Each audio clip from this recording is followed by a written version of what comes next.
Hey everyone, here talking a little bit about morning routine. A couple different reasons why this is important. First reason, you're looking to start to scan for lines of tension. So if you feel an excessive pinch, if you feel an excessive pull, super important to tell someone. Me, for example, we can kind of talk about that, see what's going on, see if we can make a little bit of a change to those symptoms that you're feeling.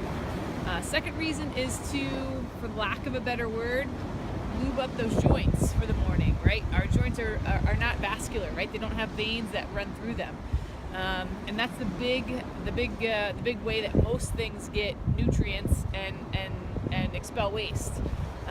Your ligaments, your tendons, your connective tissue do not have that. So how do we do it? How do we get them nutrition? How do we expel waste? We have to move those things. So we're going to start from the top and we're going to work our way down. Okay, and as I said, we're going to start with your cervical spine. We're going to work down to the bottom of your lumbar spine, sort of. We'll see what you have, but that would be the goal. So those are the three parts of your spine that I'm most interested in. Your cervical, top of your neck, right? So top of your neck down through C7, so they're numbered 1 through 7. So if you have an issue between C4 and C5, it's kind of cervical spine 4 and 5. All right, then after that you have your thoracic, 12 vertebrae there, and then your lumbar, which is your lower back, and you've got 5 vertebrae there. So we're going to start with your cervical spine. The goal here is that it's joint work, it's joint movement, it's joint mobility, trying to make as big a circle with that joint that we're working on as possible. Okay, so your first one, again, is your cervical spine.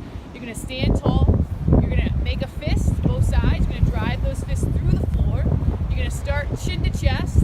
You're then going to kind of windshield wiper your way over to one side and then make the biggest possible circle you can with your chin. Looks like this.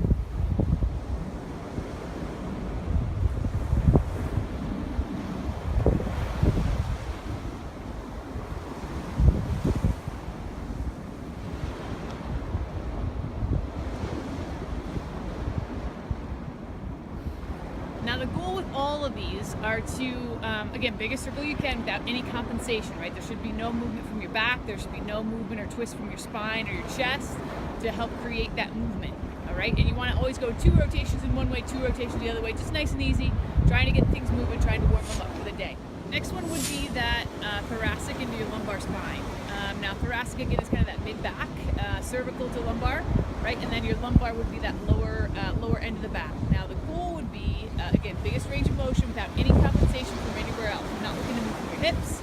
You're not looking to steal from your shoulders or your cervical spine at this point. All that stuff is locked down. Looks like this.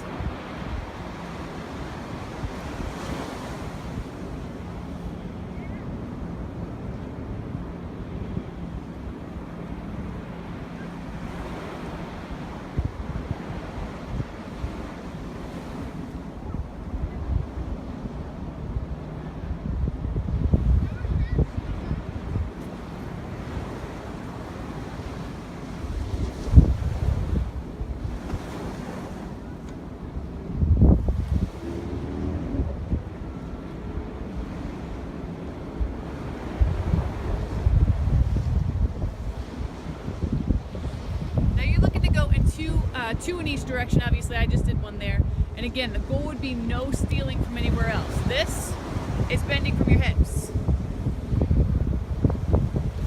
This is bending from your spine. Make sure you're bending from your spine. That's the goal, not your hips. All right, so next one would be scapula. All right, and from here you're going to take your arm and you're going to stick it next to your side. Your hand can go up and down on your leg. It can't go forward and back. Okay, so keep that in mind as you're doing this. Looking for one big rotation one way, 2 rotations one way, a rotation the other way. All right, so next one would be scapula. All right, and from here you're going to take your arm and you're going to stick it next to your side. Your hand can go up and down on your leg. It can't go forward and back. Okay, so keep that in mind as you're doing this. Looking for one big rotation one way, two rotations one way, a rotation the other way, but as big a circle as you can as you go through that. Looks like this.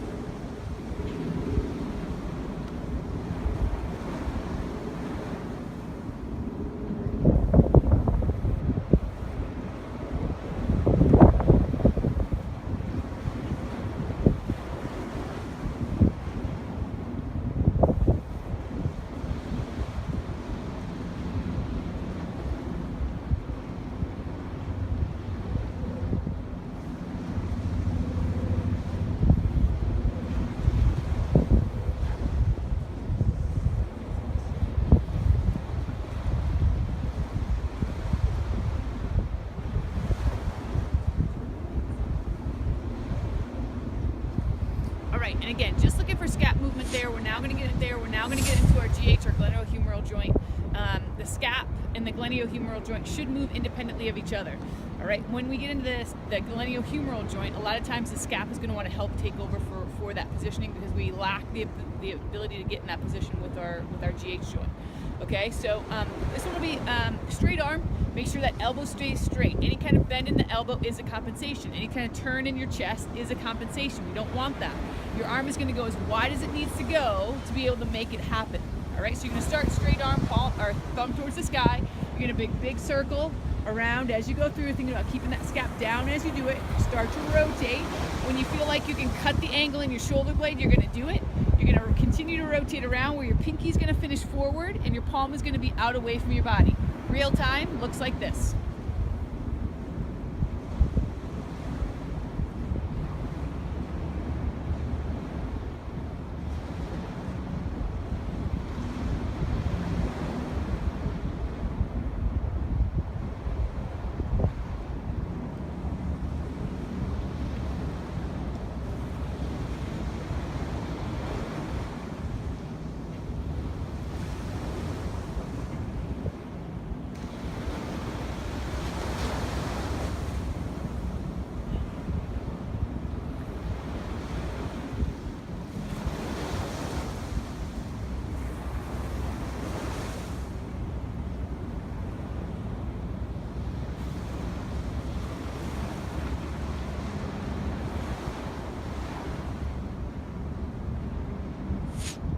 All right, onto the elbows and wrists. So from here, you're gonna go straight arms, okay? Again, shoulder blades just maintaining a good, nice neutral position. Goal here is you're gonna go wrist to shoulder.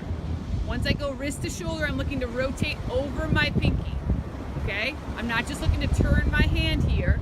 I'm actually looking to rotate over my pinky. So from here, as I come up, my thumbs are far away. If I do not rotate over my pinky, my hands end here. If I do rotate over my pinky, my thumbs end, 2 inches, 3 inches apart from each other. That's what we're looking for. Okay, so from here, you're gonna go wrist to shoulder. You're gonna rotate over that pinky. You're then gonna extend your wrist back towards the ground, straight arms. Okay, rotate back over that pinky, come on back up, and repeat that process. Also reverse it, so pinky down, palm down, come on up, over your pinky, come on down. Over your pinky. Okay, 2 and 2. After that, you're looking for your wrist. Okay, this is your wrist, this is your elbow. You've got to bend and extend in your elbow. You've got a rotator in your elbow. Your wrist has no rotator. So if I try to rotate from here, there's no way it's going to happen. So your wrist goes this way, it goes out this way, and then it goes up and down. So you're looking to go 2 big circles in one direction. You're looking to go 2 big circles in the other direction. And then obviously other side, 2 in one direction, 2 in the other direction. Okay, you can do it standing, you can do it kneeling, you can do it however you want, just get that joint moving. Okay, next one's gonna be hips. Okay, next one's gonna be hips. Again, this is a big one where we want to compensate. Hips don't work right, shoulders don't work right, they're the same type of capsule. Okay, we've got to get them moving in a better direction, a better rotation. So from here, again, the goal is that your hip is the one that's doing the moving. You're not stealing from your back. You're not allowing your pelvis to shift in any direction as you do it. Whatever you have is what you have, biggest circle you have, but make sure you have it, right? Don't steal from places you don't have, and don't fake a range of motion you don't have, okay? Looks like this.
Okay, any kind of big compensations that happen here, again, will happen from the spine and from the pelvis.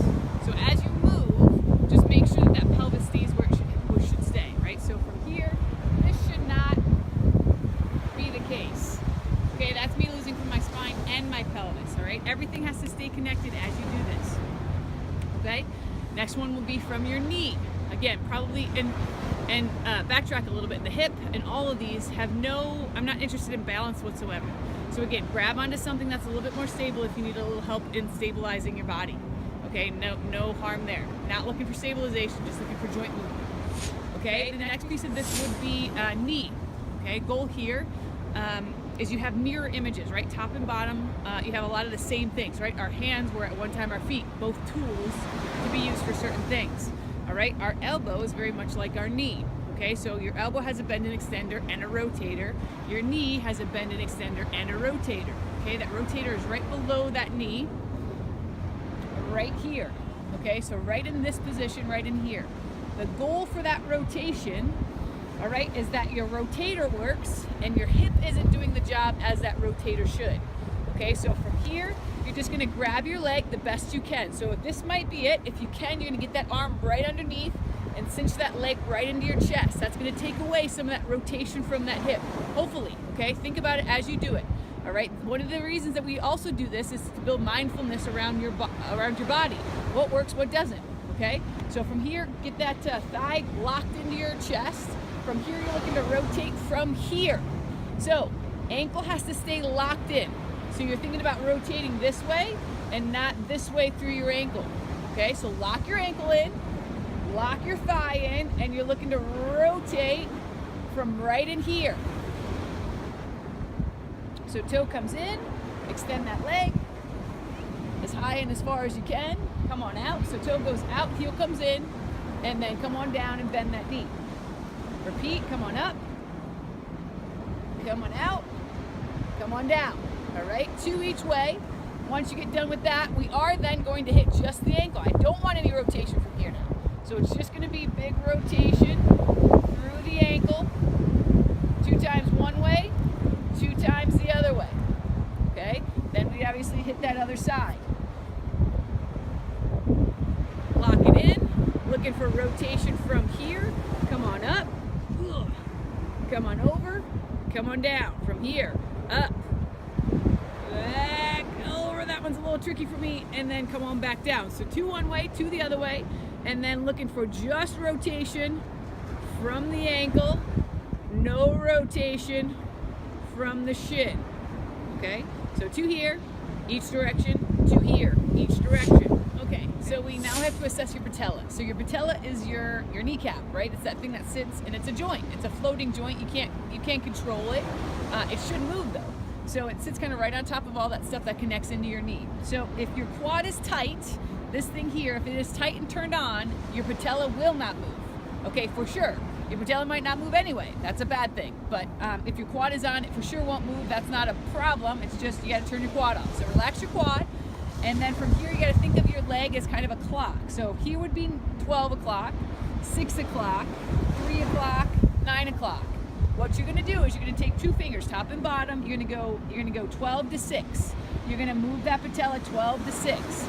You're then going to go 7 to 1. You're going to move that patella 7 to 1, 8 to 2, 9 to 3, all the way around that full face of the clock, making sure, taking note where it moves, where it doesn't move, where it's a little bit sticky. You should have equal range of motion every way. All right, if you go and you move up and down works, but up doesn't, that's a problem we need to address. Same thing sideways, right to left. Maybe it moves really well inside, but it doesn't move well outside.